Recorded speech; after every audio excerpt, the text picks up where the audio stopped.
Welcome students, कैसे हैं आप सभी लोग। आपका अपने चैनल क्विक स्मार्ट टिप्स में बहुत बहुत स्वागत है। और जैसा कि हमने बोला था कि अब हम कंटिन्यूस सीटेट साइंस की जो हमारा एग्ज़ाम होने वाला है दिसंबर में, उसकी कंटिन्यूस तैयारी करेंगे। और आज से हम वही करने वाले हैं। पहले हम अपना थ्योरी सेक्शन कंप्लीट करेंगे और उसके बाद हम प्रैक्टिस सीरीज़ करेंगे। प्रीवियस ईयर हमें करने की ज़रूरत नहीं पड़ेगी, वो मैंने सारे आपको करा दिए हैं। और अभी जो लेटेस्ट आपका सीटेट का एग्ज़ाम हुआ था उसका भी पूरा प्रीवियस ईयर सॉल्यूशन मैंने आपको डिटेल में करा दिया है। और कहाँ कहाँ से चैप्टर से क्वेश्चन आए थे वो तक मैंने आपको अच्छे से बता दिया है, ताकि आपको पूरा आइडिया रहे कि पिछली बार जो पेपर हुआ उसमें कहाँ कहाँ से क्वेश्चन आए थे।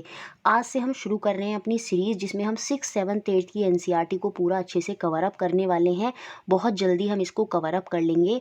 और जैसे ही ये कवर अप होगी ना, और उसके बाद अगर आप प्रीवियस ईयर सॉल्व करेंगे ना, तो आपको देखेंगे कि आप ज़्यादा से ज़्यादा क्वेश्चन कर पाएंगे, क्योंकि हम इतने अच्छे से पढ़ेंगे कि सारी जो चीज़ें हैं ना वो आपकी यहीं से क्लियर हो जाएंगी। फिर चाहे क्वेश्चन कितना ही घुमा के आ जाए, अगर आपने थ्योरी बहुत अच्छे से पढ़ रखी है तो आप गलत नहीं करेंगे उसे। मैं ये पूरा 100% आपको बोल रही हूँ। तो चलिए शुरू करते हैं। सबसे पहला टॉपिक जो हमारा शुरू होगा, जो हमको देखने को मिलता है क्लास 6 में, वो है आपका फूड।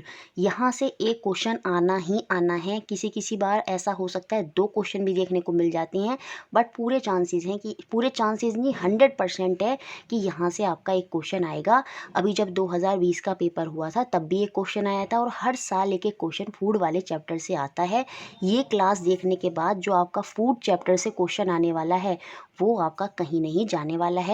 तो चलिए शुरू करते हैं अपनी क्लास और समझते हैं पूरा चैप्टर, और किस तरह से जो प्रीवियस ईयर क्वेश्चन आए हैं वो भी मैं आप आज वो भी जब पहले हम थ्योरी सेक्शन कर लेंगे, उसमें ही मैं इसी क्लास में आपको बाद में क्या कराऊंगी, उसी चैप्टर के प्रीवियस ईयर क्वेश्चन भी करा दूंगी, ताकि आपको पूरा पता चल जाए कि चैप्टर क्या है और उसके प्रीवियस ईयर क्वेश्चन कैसे आ रहे हैं। तो इस तरह से ही हम अपनी क्लासेस कंप्लीट करेंगे जल्दी से जल्दी, ताकि जो हमारा सिलेबस है वो जल्दी से रैप अप हो। और उसके बाद हम प्रैक्टिस सीरीज़ करेंगे। बस चैनल से जुड़े रहना है और मैम पर भरोसा रखना है। आप डेफिनेटली 25 प्लस जो है सीटेट साइंस में स्कोर करेंगे, ये मैम आपसे प्रॉमिस कर रही हैं। तो चलिए, जो पहला टॉपिक है हमारा फूड, उसको देखते हैं क्या है। हमें फूड में क्या पढ़ना है, हमें फूड देखना है भोजन क्या है, भोजन के सोर्सेज क्या हैं, और भोजन के कंपोनेंट क्या हैं, अवयव क्या हैं। ये सारी बातें हमको फूड वाले चैप्टर में देखनी है।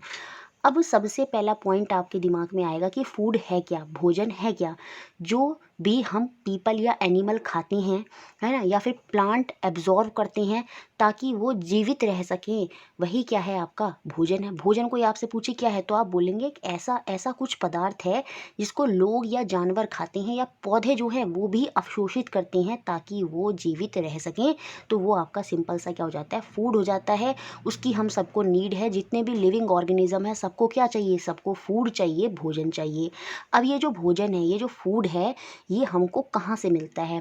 आप जो भोजन खाते हैं, या आप दूध पीते हैं, या फिर जो भी एक्स वाई जेड आप कोई भी सब्जी फल कुछ भी खा रहे हैं, तो उसका स्रोत क्या है, उसका सोर्स क्या है। सीधा सा आंसर होगा, उसका सोर्स होता है प्लांट और एनिमल। जो भी हम भोजन खा रहे हैं उसका मुख्य स्रोत पौधे और जंतु ही हैं। सीधा क्वेश्चन बनेगा सीटेट में, what is the main source of food. तो 4 ऑप्शन देगा, तो याद रखेंगे प्लांट एंड एनिमल जो हैं वो आपके मेन सोर्स हो जाएंगे भोजन के। क्योंकि हमें जितनी भी चीज़ें मिलती हैं वो या तो हमको प्लांट के माध्यम से मिलती हैं, चाहे आप एप्पल खा लो, चाहे कोई भी फ्रूट अगर आप खा रहे हो, कोई भी वेजिटेबल खा रहे हो, तो वो प्लांट से मिल रही है। आप दूध पी रहे हो, दही खा रहे हो, आप घी खा रहे हो, वो हमें एनिमल से मिल रहा है। आप अगर मीट खा रहे हो तो वो भी एनिमल से मिल रहा है। तो हमारे भोजन का सोर्स क्या है, हमारे भोजन का सोर्स है प्लांट और एनिमल। उसके बाद देखिए यहाँ पर कुछ बताया है एनसीईआरटी में कि जैसे जो धान और गेहूँ होते हैं, वीट और राइस है, वो हमें कहाँ से मिलते हैं, वो हमें पौधों से मिलते हैं। अगर एग्ज़ाम में क्वेश्चन आ जाए कि धान और गेहूँ कहाँ से प्राप्त होते हैं, उनका उनका सोर्स क्या है, तो उनका सोर्स है प्लांट। प्लांट से हमको मिलते हैं आपके धान और गेहूँ, राइस और चावल। चीनी, शुगर हमें कहाँ में से मिलती है, उसका जो सोर्स है वो शुगर केन है, ये हमें गन्ने से मिलती है। अगर हम खीर बनाते हैं तो वो हमें दूध से मिलती है, मिल्क से मिलती है। और मिल्क जो है वो किसका सोर्स है, एनिमल का सोर्स है, या तो बफेलो से मिलती है, या हमको गाय से जो है वो मिल्क मिल रहा है। उसके बाद आप इडली खाते हैं, तो इडली कहाँ से बनती है? चावल से बनती है, राइस।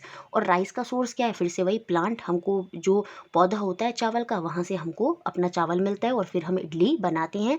तो अब आपको समझ में आया सोर्सेज क्या हैं भोजन के, जहाँ से हमको भोजन मिल रहा है। ये बात आपको अच्छे से याद रखनी है। अब जो नेक्स्ट क्वेश्चन आपके एग्जाम में बन सकता है वो ये बन सकता है कि कौन कौन से प्लांट प्रोडक्ट होते हैं या कौन कौन से एनिमल प्रोडक्ट होते हैं।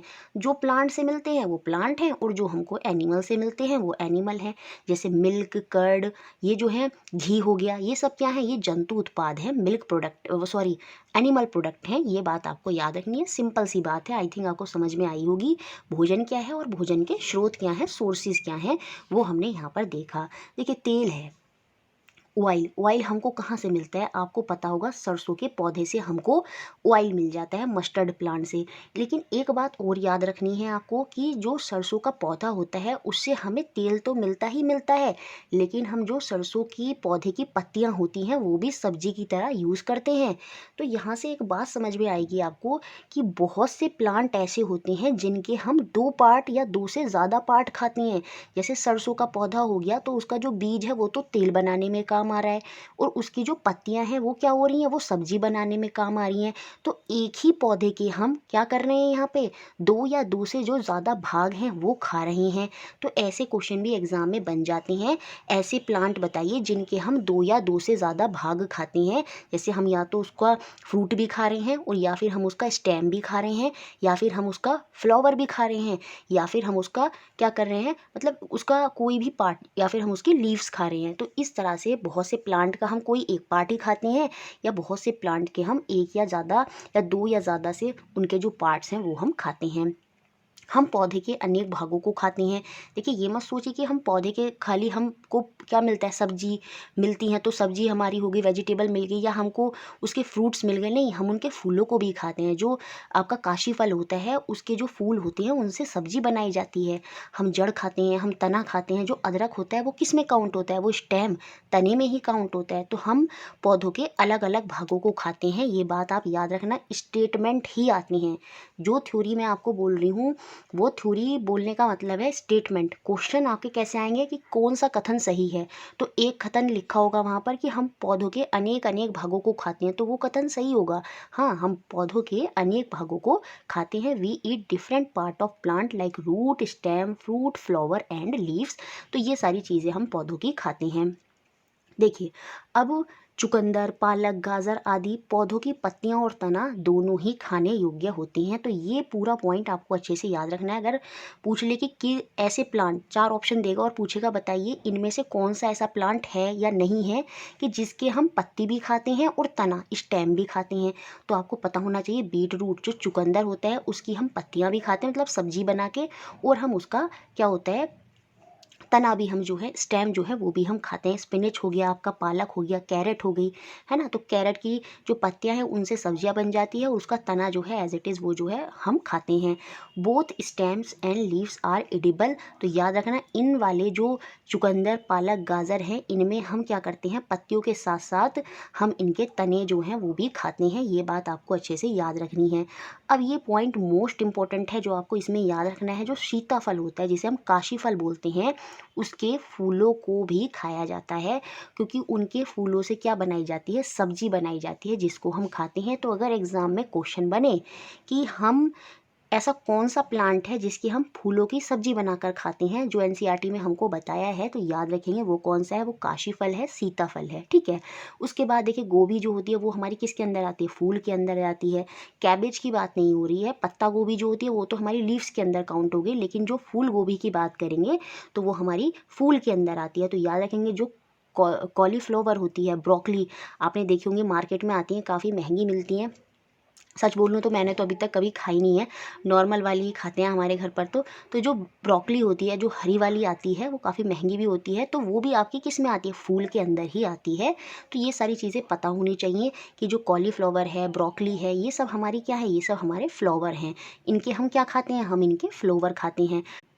देखिए एक बात जो नोट में आपको बिल्कुल ध्यान रखनी है, बहुत ही इंपॉर्टेंट है, कि जो ब्रिंजल और लेडी फिंगर होती हैं उनकी पत्तियां नहीं खाई जाती क्योंकि वो जहरीली होती हैं। ब्रिंजल माने क्या होता है, आपका बैंगन होता है। लेडी फिंगर माने क्या होता है, चलिए कमेंट बॉक्स में बताइए। अरे कमेंट बॉक्स में नहीं बताना, सभी को पता होगा भिंडी होता है। तो जो बैंगन और भिंडी हैं उनकी पत्तियां नहीं खाई जाती हैं, क्योंकि उनकी पत्तियां जो होती हैं वो जहरीली होती हैं। ये बात आपको बहुत ही अच्छे से याद रखनी है। चलिए अब आगे देखते हैं। देखिए जो मूंग वगैरह होती है, चने वगैरह होते हैं, उनके बीजों को हम अंकुरित करते हैं और फिर हम उनको खाते हैं। तो एग्ज़ाम में पूछ लिया जाए मूंग और चनों को क्या का कौन सा भाग हम खाते हैं, हम उनके बीजों को अंकुरित करके भी खाते हैं। ये बात भी आपको अच्छे से याद रखनी है। Moong and gram seeds are also eaten as sprouted seeds, ये भी अच्छे से आपको याद रखना है। ये वाला सेक्शन जो है मोस्ट इम्पॉर्टेंट है, यहाँ से क्वेश्चन बनने का पूरा चांस है। इसको बहुत अच्छे से याद रखेंगे कि कौन से पौधे हैं जिनकी हम जड़ें खाते हैं, रूट्स खाते हैं। तो ये आप याद रखेंगे। कैरेट, कैरेट जो है वो जड़ जड़ में काउंट होता है, हम उनकी रूट्स खाते हैं। हम रेडिश की बात करें, बीट रूट की बात करें, स्वीट पोटैटो की बात करें और आपका जो शलजम होता है उसकी बात करें, तो हम ये सब इनकी क्या खाते हैं, रूट्स को खाते हैं। बहुत ही अच्छे से आप याद रखेंगे। Carrot, radish, beet root, sweet potato और टर्निप, हम इन सब की क्या खाते हैं, रूट्स खाते हैं एज आ फूड। अगर आपसे पूछ लिया जाए एग्जाम में कैरेट क्या है, तो कैरेट आप कहेंगे कि वो जड़ है, हम उसके जड़ को खाते हैं। रेडिश पूछा जाए तो वो भी रूट्स में ही काउंट होगी। बीट रूट भी आपका जड़ के अंदर ही आएगा, रूट के अंदर ही आएगा। अब अगर स्टेम की बात करें कि हम पौधों के स्टेम वाले हिस्से को खाते हैं, वो कौन से पौधे हैं, तो अनियन। याद रखना, अनियन जो होती है, प्याज जो होती है, वो तने में ही आती है और ये याद रखेंगे। इसमें कोई डाउट नहीं करना है। बच्चे कंफ्यूज रहते हैं कि नहीं मैम ये ऐसे होता है। ये अनियन जो है वो आपकी स्टेम में ही आएगी। पटैटो, पटैटो, अब देखिए यहाँ पर दो चीज़ें हैं। एक यहाँ पर बोला था मैंने स्वीट पटैटो, जो आपकी वो होती है ना स्वीट पटैटो, मीठा वाला जो आलू होता है, वो तो आपका रूट होता है। लेकिन जो नॉर्मल वाला पटैटो होता है उसके हम तने को ही लेते हैं, क्योंकि वो वेजिटेटिव रिप्रोडक्शन करता है, कायिक जनन करता है, और उसमें हम उसको स्टेम में ही काउंट करते हैं। ये बात आप याद रखेंगे, एनसीईआरटी में स्टेम ही बताया है। जिंजर हो गया आपका, अदरक हो गया आपका, गार्लिक हो गया आपका, लहसुन हो गया, टर्मरिक आपकी हल्दी हो गई। ये सब क्या है, इनका हम कौन सा भाग खाते हैं, हम इनके स्टेम को खाते हैं, तने को खाते हैं। ये बात आप अच्छे से याद रखेंगे। अब कौन कौन से पौधों की हम लीव्स खाते हैं। देखिए जो स्पिनच होता है, जो पालक होता है, जो कैबेज है, अभी बताया था एक फूल गोभी होती है और एक पत्ता गोभी होती है। फूल गोभी तो आपका फ्लावर है, लेकिन जब पत्ता गोभी की बात कर रहे हैं तो वो आपकी कैबेज है, लीव्स के अंदर कंसिडर होती है। ऐसे ही मस्टर्ड प्लांट, जिसके हम बीजों से तेल प्राप्त करते हैं, और नॉर्मली जो सरसों का पौधा है उसकी पत्तियों को, लीव्स को भी सब्जी बनाकर खाया जाता है। तो याद रखेंगे, ये सब बहुत इंपॉर्टेंट पॉइंट्स हैं। अगर फ्लावर की बात कर लिया जाए कि किन पौधों के हम फ्लावर्स को खाते हैं, तो जो बनाना प्लांट है हम उसके फ्लावर के हिस्से को ही खाते हैं। पंपकिन प्लांट हो गया, जो आपका अभी हमने देखा था काशी फल था। सनफ्लावर हो गया, जैस्मीन हो गया, सूरजमुखी चमेली, इनके हम फ्लावर को खाते हैं। ये बात आपको बहुत ही अच्छे से याद रखनी है। सारे बहुत इंपॉर्टेंट पॉइंट हैं कि जो आपकी carrot, radish, beet root, sweet potato हैं, और आपका जो शलजम है, ये सारे रूट के अंदर आते हैं। स्टेम के अंदर अनियन, पटैटो, जिंजर, गार्लिक और आपका टर्मरिक आ गया।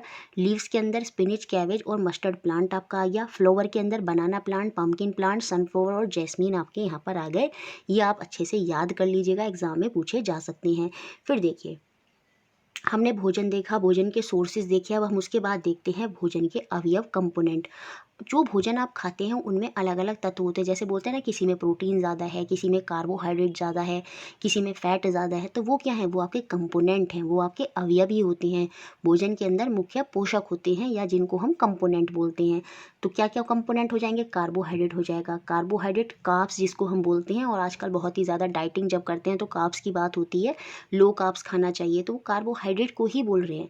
व्हीट, राइस, पोटैटो, ये सब क्या है, इनमें कार्बोहाइड्रेट होते हैं। जैसे फैट्स की बात करें, बटर, घी, मिल्क, चीज़, ये सब आपके फैट के अंदर आ जाते हैं। प्रोटीन, मिल्क और एग, और भी बहुत सारे सोर्सेज होते हैं जहाँ से हमें प्रोटीन मिल जाता है। तो प्रोटीन के बारे में याद रखेंगे। बॉडी बिल्डिंग, जो हमारी ग्रोथ होती है ना, उसमें सबसे ज़्यादा जिम्मेदार कौन होता है, प्रोटीन होता है। उसके बाद हमारे बॉडी को बहुत छोटे अमाउंट में खनिज भी चाहिए होते हैं, मिनरल्स भी चाहिए होते हैं। और मिनरल्स के अंदर क्या क्या जाएगा, कैल्शियम हो गया, फॉस्फोरस हो गया, आयरन हो गया, सोडियम हो गया, ये सब भी हमारी बॉडी को चाहिए। तो ये सब क्या है, ये कंपोनेंट हैं जो हमको भोजन से मिलते हैं, उनके अंदर जो पोषक होते हैं। और अलग अलग भोजन में अलग अलग पोषक तत्व हमको देखने को मिलते हैं। नोट्स के अंदर आपको ये बात याद रखनी है कि हमको जो ज़्यादा एनर्जी मिलती है वो फैट से मिलती है एज़ कम्पेयर टू कार्बोहाइड्रेट। अगर आपसे पूछा जाए किन भोजन से हमें सबसे ज़्यादा एनर्जी मिलती है, तो वो होंगे आपके fats. We get more energy, हमें जो ज़्यादा ऊर्जा मिलती है वो फैट से मिलती है देन कार्बोहाइड्रेट। ये आपको बहुत ही अच्छे से याद रखना है। सबसे ज़्यादा जो एनर्जी है ये कार्बोहाइड्रेट और फैट जो होते हैं ना, दोनों मिलाकर इनको हम क्या बोलते हैं, एनर्जी गिविंग फूड बोलते हैं। याद रखना, अगर एग्जाम में पूछे एनर्जी गिविंग फूड कौन कौन से हैं, व्हीट राइस जिनमें कार्बोहाइड्रेट है और जिनमें फैट है, वो भोजन आपके कैसे हैं, एनर्जी गिविंग फूड होते हैं। उनसे हमें क्विक एनर्जी जो है वो मिल जाती है। लेकिन इन दोनों में से भी बात करें किस में सबसे ज़्यादा मिलेगी, तो फैट्स वाले जो भोजन होंगे उनसे हमें और भी ज़्यादा एनर्जी मिलती है। और बाकी कार्बोहाइड्रेट और फैट दोनों मिलाकर ही हमारे ऊर्जा देने वाले, जिनमें ये होंगे कार्बोहाइड्रेट और फैट, वो हमारे ऊर्जा देने वाले भोजन होंगे। मिनरल्स, खनिज या जो आपके लवण होते हैं, सॉल्ट्स होते हैं, ये हमारी बॉडी को बहुत ही अल्प मात्रा में इनकी ज़रूरत होती है। ये बात भी आप अच्छे से याद रखेंगे। अब देखिए एक चीज़ और, एक टर्म और आता है जिसे हम बोलते हैं क्या, रुक्षांश, रफेज। देखिए हमारी बॉडी को रफेज भी चाहिए। आप खाना खाते हैं तो वो एक्सक्रीट भी होता है, एक्सक्रीशन सिस्टम है पूरा आपका। आपका खाना जो है वेस्ट मटेरियल के तौर पर बाहर निकल जाता है, लेकिन उसको निकलने के लिए रफेज जो है वो बहुत इंपॉर्टेंट रोल प्ले करते हैं। बेसिकली जो फ्रूट्स होते हैं या वेजिटेबल होते हैं, उनके जो छिलके होते हैं वो रफेज में ही काउंट होते हैं। उनको लेना भी बहुत ज़रूरी है, वो हमारी बॉडी में रफेज की तरह काम करते हैं। और याद रखें, अगर क्वेश्चन एग्जाम में आए कौन सा ऐसा पार्ट है जो हमारी बॉडी के अंदर जाकर पचता नहीं है, तो वो रफेज होते हैं, रुक्षांश होते हैं। देखिए रुक्षांश हमारी बॉडी में क्यों नहीं पचता, क्योंकि हमारी बॉडी के अंदर सेलुलोज नहीं है। जो जानवर होते हैं उनकी बॉडी के अंदर सेलुलोज होते हैं, तभी तो आप उनको किसी भी छिलके को खिलाते हैं तो वो उनको पचा लेते हैं, लेकिन हम नहीं पचाते। थोड़े अमाउंट में हमें रफेज चाहिए, क्योंकि वो एज इट इज़ हमारी बॉडी में जब वेस्ट मटेरियल निकलता है तो उसको एक्सक्रीट करने में हमारी मदद करते हैं। तो रफेज भी हमारी बॉडी को चाहिए होते हैं, याद रखिएगा।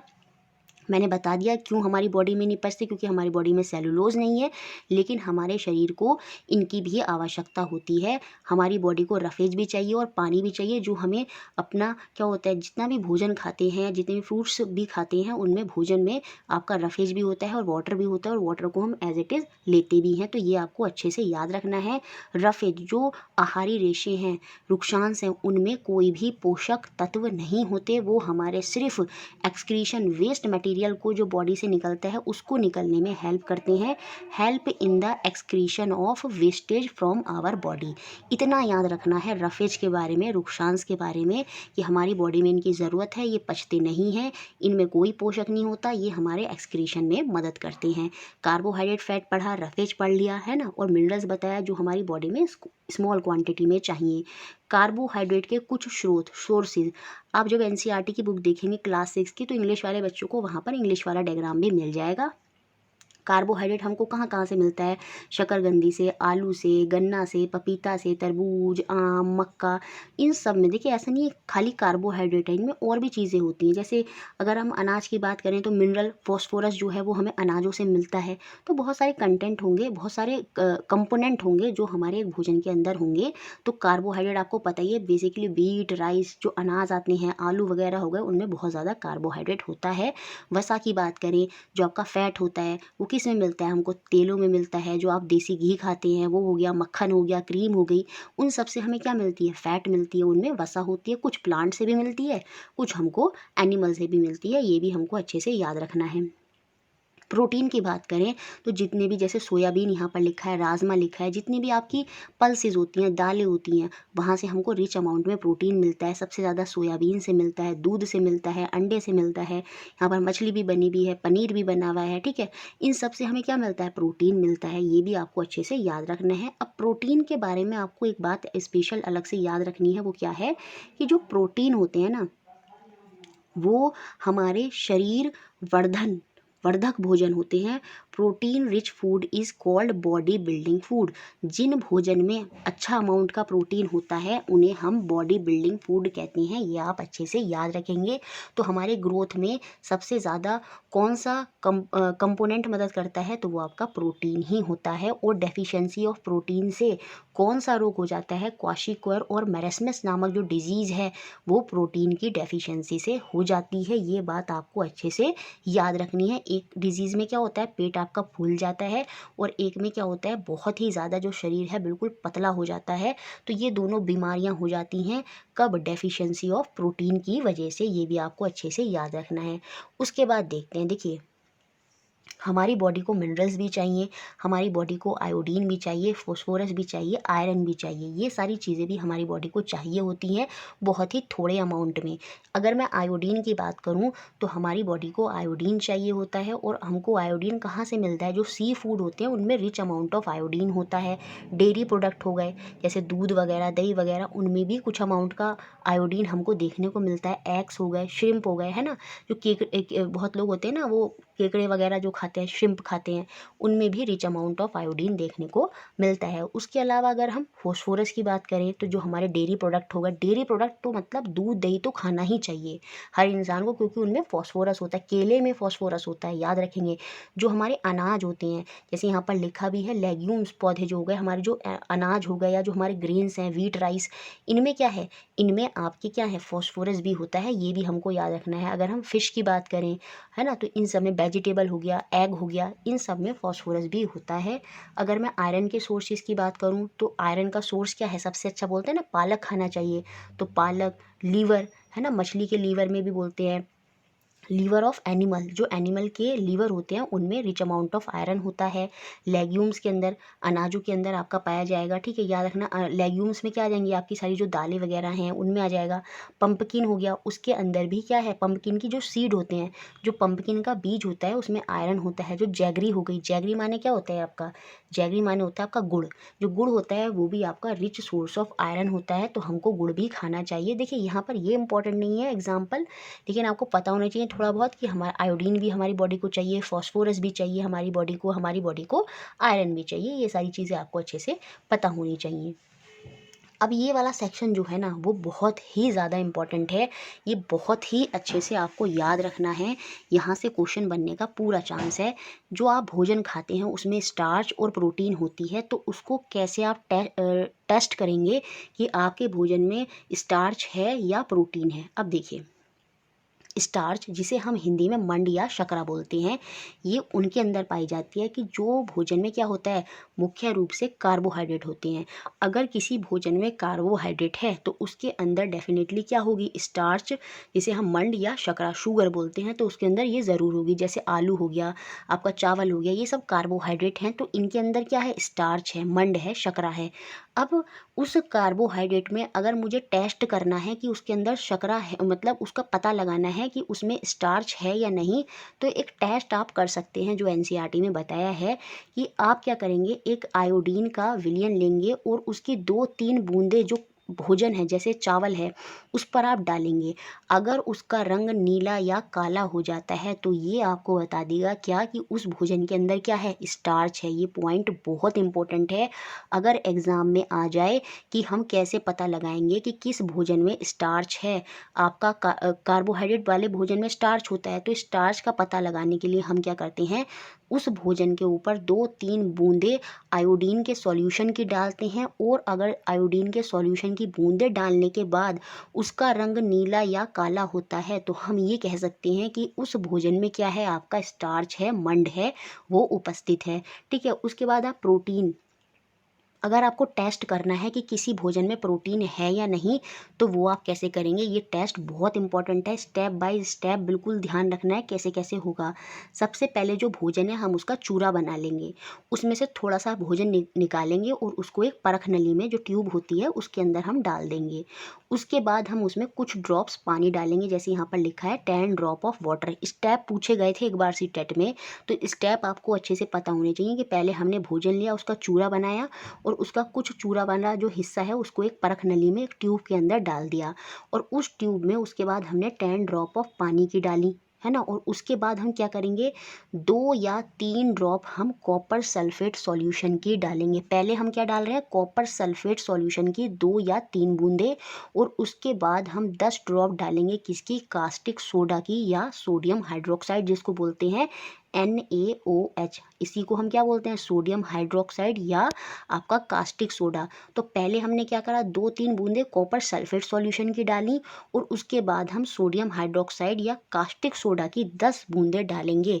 ये सब करने के बाद अगर हमको बैंगनी कलर मिलता है, वायलेट कलर अगर हमको मिल जाता है, तो हम ये कह सकते हैं कि हमारा जो भोजन था उसमें प्रोटीन है।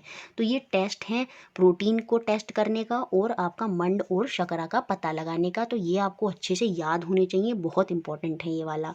उसके बाद देखिए, आपने सुना होगा विटामिन्स। तो देखिए विटामिन्स जो हैं वो हमें हमारी बॉडी को चाहिए होते हैं। हमारी बॉडी को कोई पोषक तत्व नहीं दे रहे वो, लेकिन हमारी बॉडी की रक्षा करते हैं, हमें इम्यूनिटी देते हैं, हमारी बहुत से ऑर्गन्स को सपोर्ट प्रदान करते हैं, उनको स्वस्थ रखने में मदद करते हैं आपके विटामिन्स। रोगों से हमारे शरीर की रक्षा करते हैं विटामिन।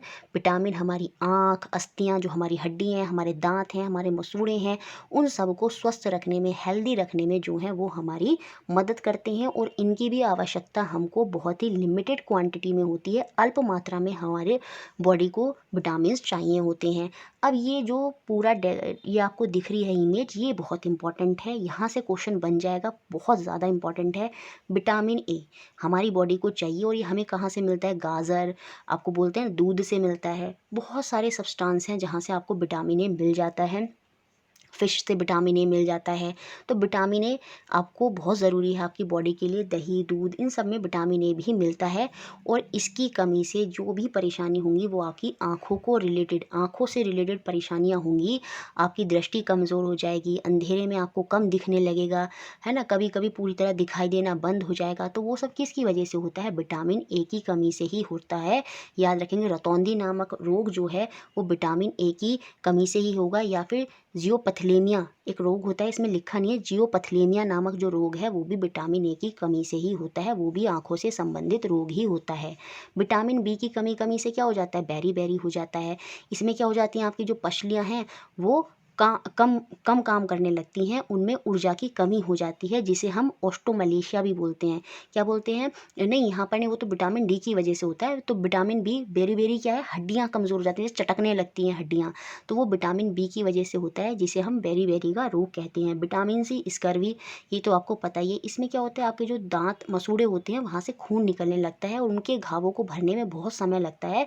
तो आप समझ जाइए कि आपको विटामिन सी की कमी है, और जिसकी कमी के रोग को हम क्या बोलते हैं, स्कर्वी बोलते हैं। विटामिन डी, रिकेट्स हो गया, ये है ऑस्टोमलेशिया, है ना। इसमें क्या होती हैं, आपकी जो अस्थियां हैं वो मुलायम हो जाती हैं, मुड़ने लगती हैं।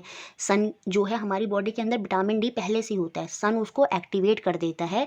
और विटामिन डी एकमात्र ऐसा है जो हमारी बॉडी में हार्मोन की तरह भी काम करता है। तो याद रखेंगे, विटामिन डी, ये हमारी हड्डियाँ जो हैं इसमें मुलायम हो जाती हैं, मुड़ जाती हैं। ऑस्टोमलेशिया नामक रोग भी हो जाता है विटामिन डी से, और रिकेट्स भी होता है, ये आपको अच्छे से याद रखना है। कैल्शियम हमारी अस्थियों को चाहिए, हमारी हड्डियों को चाहिए, है ना।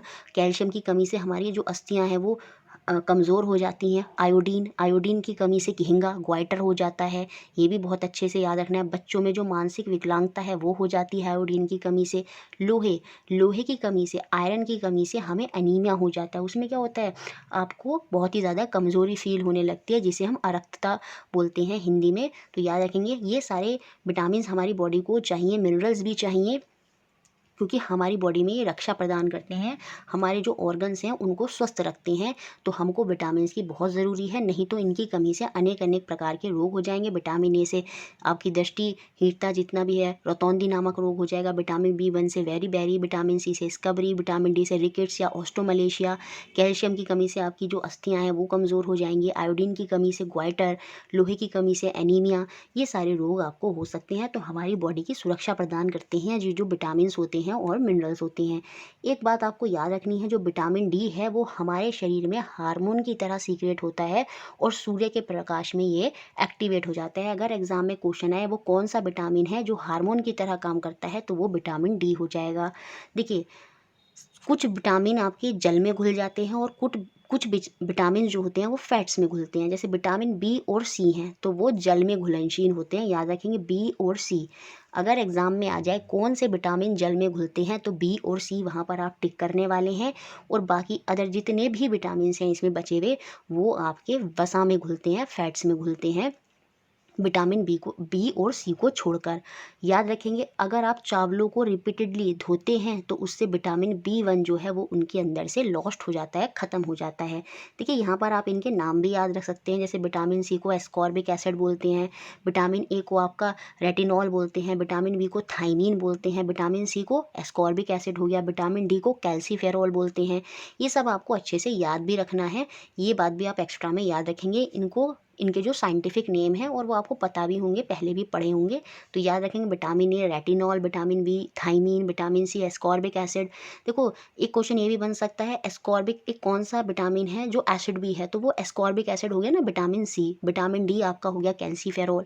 ये सब आपको इनके साइंटिफिक नेम भी अच्छे से याद रखनी है। और यहाँ पर एक्स्ट्रा पॉइंट्स भी मैंने आपको बता दिए कि विटामिन बी जो सी है वो जल में घुलते हैं, विटामिन बी 1 लॉस्ट हो जाता है अगर आप चावलों को रिपीटेडली धोते हैं। उसके बाद देखिए लास्ट में बात हुई है संतुलित आहार की। संतुलित आहार बैलेंस डाइट क्या होती है?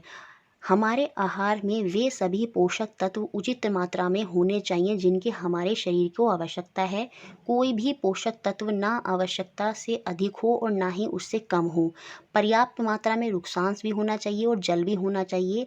और इस प्रकार के आहार को ही हम संतुलित आहार कहते हैं। मतलब अगर आप खाना खा रहे हैं, जैसे लंच कर रहे हैं, तो उसमें थोड़े से राइस भी होने चाहिए, एक चपाती होनी चाहिए, उसमें दाल होना चाहिए, उसमें दही होना चाहिए, उसमें सैलड होना चाहिए। तो ये सारी चीज़ें उसमें होनी चाहिए। वही आपका भोजन क्या होगा? बैलेंस होगा, बैलेंस डाइट होगी, संतुलित आहार होगा। सिंपल सा बस इतना ही इसमें आपको याद रखना है।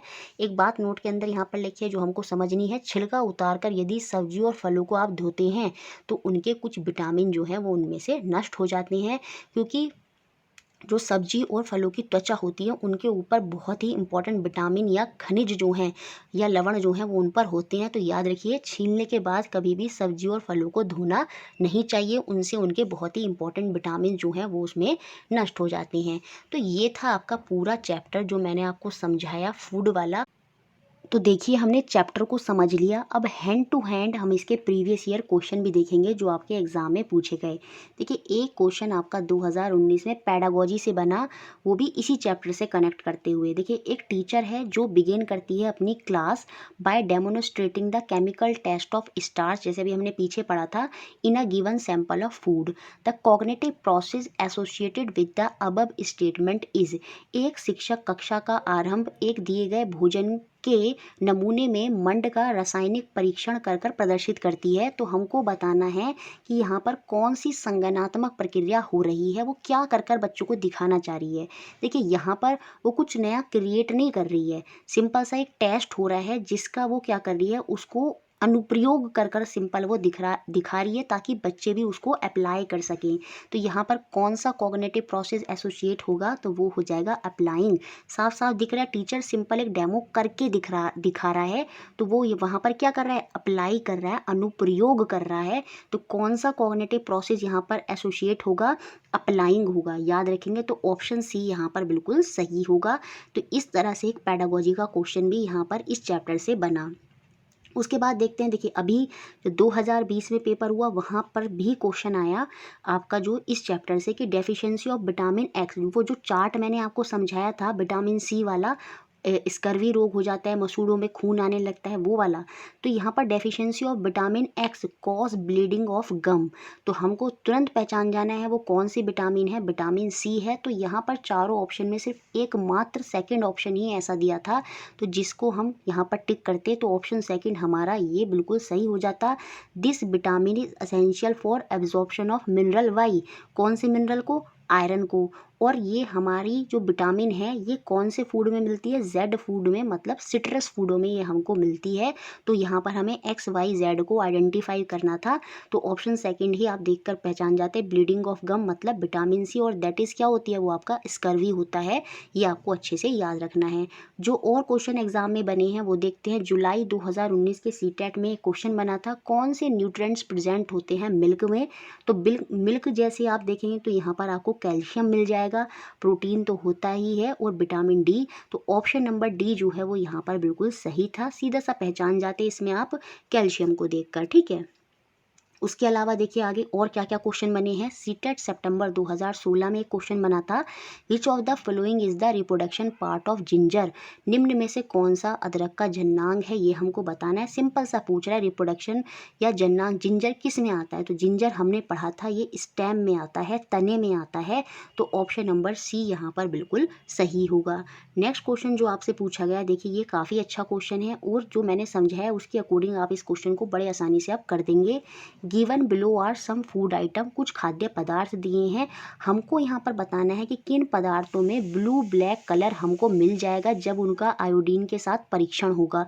तो मतलब यहाँ पर कौन से भोजन, कौन से फूड की बात कर रहा है जिनमें क्या है, कार्बोहाइड्रेट है, जिनमें कार्बोहाइड्रेट, और कार्बोहाइड्रेट हमको किस में मिलती है, आलू, अनाज, गेहूँ, चावल, इन सब में कार्बोहाइड्रेट होती है।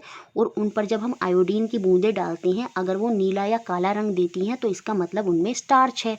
तो अब हमें यही चेक करना है कि कौन से भोजन है जहाँ पर स्टार्च है।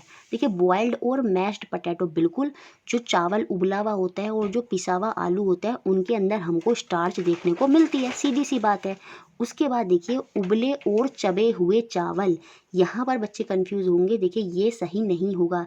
जब चावल आपने चबा लिए तो फिर वो स्टार्च नहीं रहे, फिर वो आपका कन्वर्ट हो जाते हैं, ठीक है, तो वहाँ पर स्टार्च आपके कन्वर्ट हो जाते हैं। तो इसलिए चबे हुए चावल जो हैं, अगर आप उस पर टेस्ट भी कर कर देखेंगे तो उनमें वो स्टार्च फिर नहीं रहेगी, क्योंकि हमारी जब हम चावल को चबा लेते हैं तो वो जो स्टार्च है वो आपका कन्वर्ट हो जाता है। तो ये ऑप्शन इसमें नहीं होगा। अ स्लाइस ऑफ ब्रेड, बिल्कुल जो ब्रेड है वो आपका गेहूँ से बनता है या चावल से बनता है, तो उसमें पक्का कार्बोहाइड्रेट है और उसमें स्टार्च होगा, तो ये भी आपका टेस्ट में सक्सेसफुल रहेगा। बाकी चीनी तो नहीं होगी, ना ही आपका नारियल का तेल होगा, क्योंकि इनमें कार्बोहाइड्रेट नहीं होता। तो जो कार्बोहाइड्रेट जिनमें होगा उन्हीं में स्टार्च होगी। तो ए और सी यहाँ पर सही हो जाएगा, मतलब ऑप्शन नंबर ए यहाँ पर सही है। अगर आप इनको टेस्ट करेंगे तो ये नीला और काला रंग दे देंगे, क्यों, क्योंकि इनके अंदर स्टार्च है। तो पहला ऑप्शन यहाँ पर सही है। देख रहे हो, पूरा थ्योरी से रिलेट करते हुए ही आपके क्वेश्चन आपको दिखेंगे। नेक्स्ट क्वेश्चन जो आपका सीटेट फरवरी 2015 में पूछा गया था कि कौन से पार्ट यहाँ पर एडिबल हैं, खाने योग्य हैं, हमको बताना है। देखिए यहाँ पर मैंने पीछे जो समझा है वो चीज़ आपको काम आने वाली है। तो कौन से पेयर ऑफ प्लांट हैं जिनमें हम दो या दो से अधिक उनके पार्टों को खाते हैं, खाने योग्य भाग हैं। देखिए ब्रिंजल में तो बिल्कुल नहीं होगा, क्योंकि वहाँ पर हमको सिर्फ ब्रिंजल मिलता है, ना ही हम उसके पत्ती को यूज़ करते हैं क्योंकि वो जहरीली होती हैं, और ना ही हम तने वगैरह को यूज़ करेंगे क्योंकि उसका अदर पार्ट जो है वो जहरीला होता है। सेम ऐसे ही लेडी फिंगर का, भिंडी का। तो यहाँ पर जो केला है, बनाना है, वो आ जाएगा बिल्कुल। और यहाँ पर क्योंकि हम उसके फूलों को भी खाते हैं, तो यहाँ पर हम बनाना के दो या दो से अधिक भाग जो है वो खाते हैं। सेम ऐसे ही पंपकिन, उसके हम या तो दो या दो से अधिक भागों को खाते हैं। तो ए और डी यहाँ पर सही हो जाएगा, क्यों, क्योंकि हम इन पौधों के दो या दो से अधिक भागों को खाते हैं। तो ये पहचानना बहुत आसान था। इस तरह के ही क्वेश्चन आपके एग्जाम में आए हैं। सितंबर 2015 में देखिए ये क्वेश्चन आया है जिसमें हमें मिलान करना था कि बताइए कौन कौन सा जो प्लांट है वो किस किस से कनेक्ट होता है। तो देखिए जो रूट होती है, बताया था मैंने आपको, कैरेट है आपका, चाहे आपकी सलजम है, ये सब क्या है, ये सब कैरेट ही होते हैं। तो फर्स्ट का क्या हो जाएगा, डी, और वो एकमात्र पहले ही ऑप्शन में था, तो ऑप्शन नंबर 1 यहाँ पर ही बिल्कुल सही था। बाकी भी देख लेते हैं। स्टेम के अंदर क्या आ जाएगा आपका, गन्ना, शुगर केन। सीड क्या हो जाएगी आपकी, ग्राउंडनट, मूंगफली। और फ्रूट क्या हो जाएगा आपका, एप्पल। तो इस तरह से क्वेश्चन आपके आए हैं चैप्टर से रिलेट करते हुए।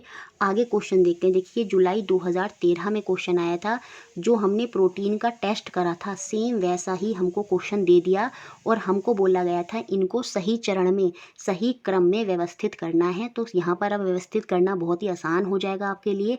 सबसे पहले हम क्या करेंगे, पेस्ट बनाएंगे या पाउडर बनाएंगे उस भोजन का जिसको हमें टेस्ट करना है। सबसे पहले बी आ जाएगा। उसके बाद हम क्या करेंगे, उसकी स्मॉल क्वांटिटी ऑफ फूड को हम टेस्ट ट्यूब में, परख नली में डालेंगे, और उसके बाद हम उसमें 10 बूंद ऑफ पानी डालेंगे और फिर उसको हम अच्छे से हिलाएंगे। तो पहले बी होगा, है ना, और उसके बाद ए होगा। यहाँ पर सेकंड और थर्ड ऑप्शन ही वैसे आ रहे थे, ये तो फर्स्ट और डी, तो फर्स्ट और फोर्थ ऑप्शन तो वैसे ही बाहर हो गए। तो बी, बी और ए। अब हमको आगे पहचानना है। तो पहले मैंने क्या बताया था, पहले हम 2 ड्रॉप ऑफ कॉपर सल्फेट डालेंगे, 2 बूंद कॉपर सल्फेट की डाली जाएंगी, और उसके बाद हम 10 बूंद कास्टिक सोडा की डालेंगे, और उसके बाद अगर बैंगनी कलर मिलता है तो हमारे जो भोजन है उसमें प्रोटीन है। तो यहाँ पर जो आंसर होगा वो होगा आपका ऑप्शन नंबर सेकंड। पहले बी आएगा, उसके बाद ए करा, उसके बाद हमने कौन सा स्टेप फॉलो करा, डी, और सबसे लास्ट में हम सी स्टेप को फॉलो करेंगे। तो देखिए इस तरह से क्वेश्चन आपके एग्ज़ाम में बने हैं। आगे देखिए जो मई 2016 में क्वेश्चन बना, राधिका के मसूड़ों से प्राय जो है खून बहता रहता है और घाव उसके जल्दी से भर नहीं पाते, तो बताइए कौन सी कमी है। बिल्कुल जो बॉक्स हमने देखा था उसमें एज इट इज़ जो लिखा है वो एज इट इज़, बस नाम बदल कर थोड़ा सा फ्रेम कर कर उस क्वेश्चन को बना दिया। तो सीधी सी बात है, उसको विटामिन सी की कमी है। तो यहाँ पर ऑप्शन सी सही है। चावल को पकाने से, ठीक है, पानी में कई बार धोने से कौन सा विटामिन नष्ट हो जाता है, तो वहाँ पर विटामिन बी जो है वो आपका नष्ट हो जाता है। तो ये मैंने आपको सारे प्रीवियस ईयर भी बताया कि देखिए किस तरह से चैप्टर से रिलेट करते हुए आए हैं क्वेश्चन। एक बार चैप्टर कर लेंगे तो फिर आप क्वेश्चनों को कर पाएंगे, ये पूरी गारंटी है। तो मुझे लगता है आज आपको ये क्लास अच्छी लगी होगी। वीडियो को लाइक करना है, शेयर करना है और इसी तरह हमसे जुड़े रहना है। टेलीग्राम पर जुड़ सकते हैं, वहाँ पर मैं इनका लिंक वीडियो का पहले दे देती हूँ। इंस्टाग्राम पर भी जुड़ सकते हैं, लेकिन वहाँ पर सिर्फ कोई बहुत इंपॉर्टेंट इशू है उसी से रिलेटेड आप मुझे मैसेज करेंगे। चलिए तो बस आज के लिए इतना ही।